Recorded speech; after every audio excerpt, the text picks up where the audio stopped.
So we will learn the protein estimation method today by Bradford. So Bradford is basically a dye that is also known as Kumasi Brilliant Blue G250, and it reacts with protein under acidic conditions. So it is basically an anionic dye. So and due to presence of this conjugated ring system, it can interact with the protein molecules via covalent and non-covalent interactions, mainly through hydrophobic interactions. So Bradford itself has a characteristic maximum at 465 nanometer, that is the blue range. When it reacts with protein, when it binds with protein, it gives a characteristic maxima at 595 nanometer, which gives yellow to orange coloration. So through Bradford is a very sensitive method for determining protein concentration, because it can detect millimolar levels of protein concentrations. So for this experiment, to determine the unknown concentration of a protein, we first need to plot a standard curve for, that is, a series of known protein concentrations. From there we can extrapolate the concentration of an unknown protein. So next, so for this we have to we can use a known protein for estimate. See what are the materials that are required for this Bradford estimation of protein concentration. So first we will need the Bradford reagent, that is, it consists of phosphoric acid and the Kumasi Brilliant Blue CBB G250. Next we will need 0.5 molar NaCl, that is required for volume makeup. Next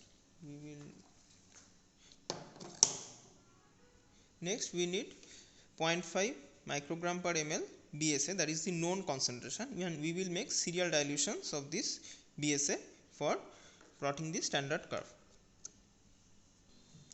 So we have kept here 5 centrifuge tubes, microcentrifuge tubes.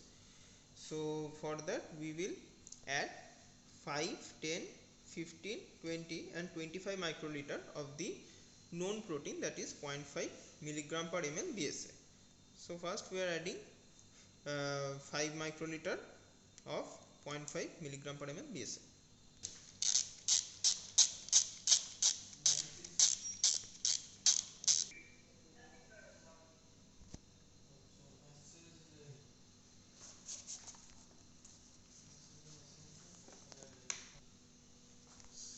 So now we are adding NaCl, 0.5 molar NaCl, to make up the volume for these 5 microcentrifuge tubes.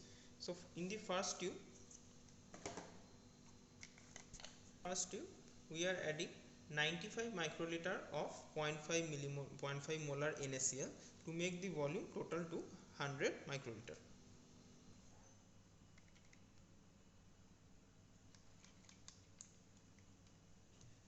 And for the rest of the MCTs we will add 10 microliter.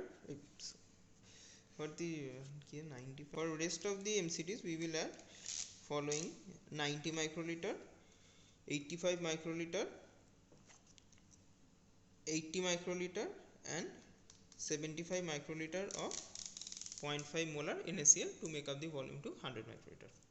Blank we will add, as it will contain no protein, so we will add 100 microliter of 0.5 molar NaCl.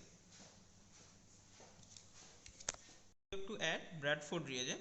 So for in all the microcentrifuge tubes including blank and our samples, we will add 1 ml of Bradford reagent.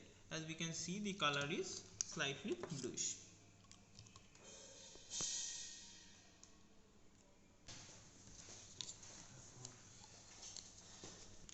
So we have added BSA, we have added Bradford, and so as we can see, there is a marked change in color from blue to yellowish orange, that is, and after adding Bradford we have vortexed and inverted the tube 2 to 3 times.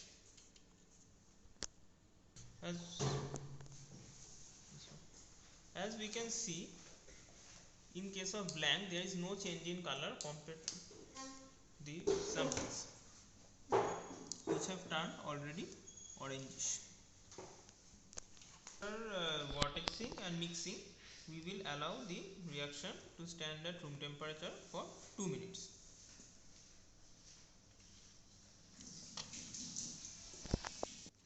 So as we can see, there is after 2 minutes there is a marked change in color from blue to is basically the sample holder, and we put the sample in the cuvette and then put it inside the spectrophotometer for light passing, and then we detect the absorbance. So basically cuvettes are of three types: quartz, plastic and glass cuvettes. Most used cuvettes are the quartz cuvette. So as we can see in cuvette, there are two sides. This is the rough surface and this is the transparent surface. It contains the light passing area. So this is approximately, this is the length of the cuvette, and this corresponds to the amount of absorbance. And the cuvette should be placed like this. So this is the face of passing light, and the light will pass through this surface and move towards the detector through this surface, not this one. So cuvette should be cleaned very properly and put in tissue paper like this, inverted, and after washing it should be kept like this to drain out all the excess sample. So this is a spectrophotometer. It is a UV visible spectrophotometer, that is it can detect both UV light as well as visible light. So as we know, 595 is a visible wavelength. So it has we can see that the input is set at 595 nanometer wavelength.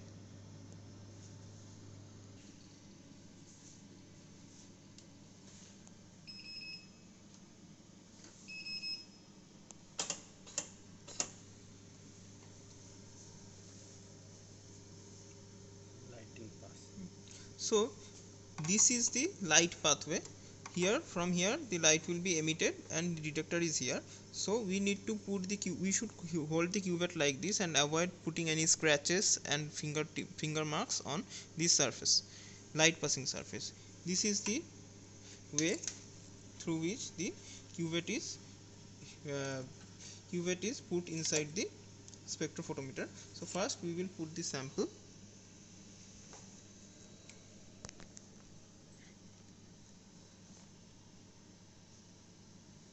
Sample is like this.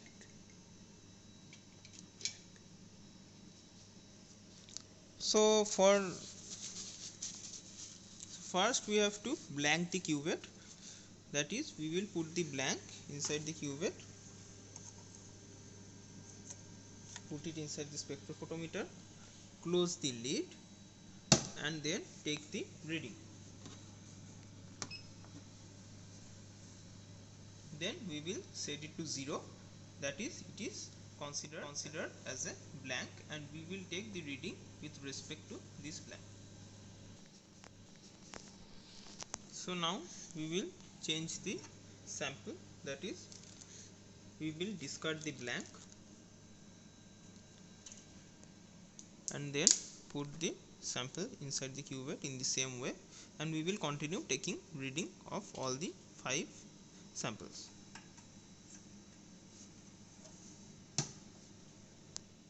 We have taken 2 absorbance reading and we have calculated the average for a better understanding.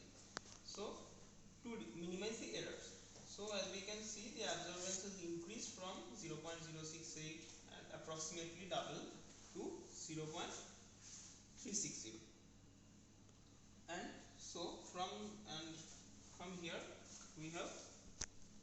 we can determine the unknown, and we have found that the unknown is 0.280, and from that the average is 0.281. So to calculate the unknown, concentration of the unknown, so we have to determine the slope of the unknown curve, that is from the curve we will take the tangent and we will determine the slope of the unknown curve by taking the value, that is we will take 2 slope readings, that is we have taken 0.02025 minus another reading, that is we have taken the first reading, that is 0.067, and divided by the divided by the respective concentrations, and from there we have found the unknown slope to be 0.0, slope of the unknown curve to be 0.0271. So from here we have to calculate the concentration of the unknown sample. So as we have already seen from the reading absorbance value that the absorbance of the unknown sample is 0.281.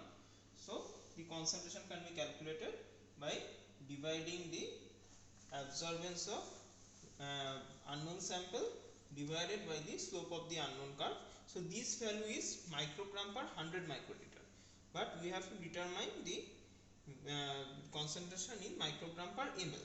So the value is 10.36 microgram per 100 microliter. From there we have calculated the value as 0.1036 microgram per ml.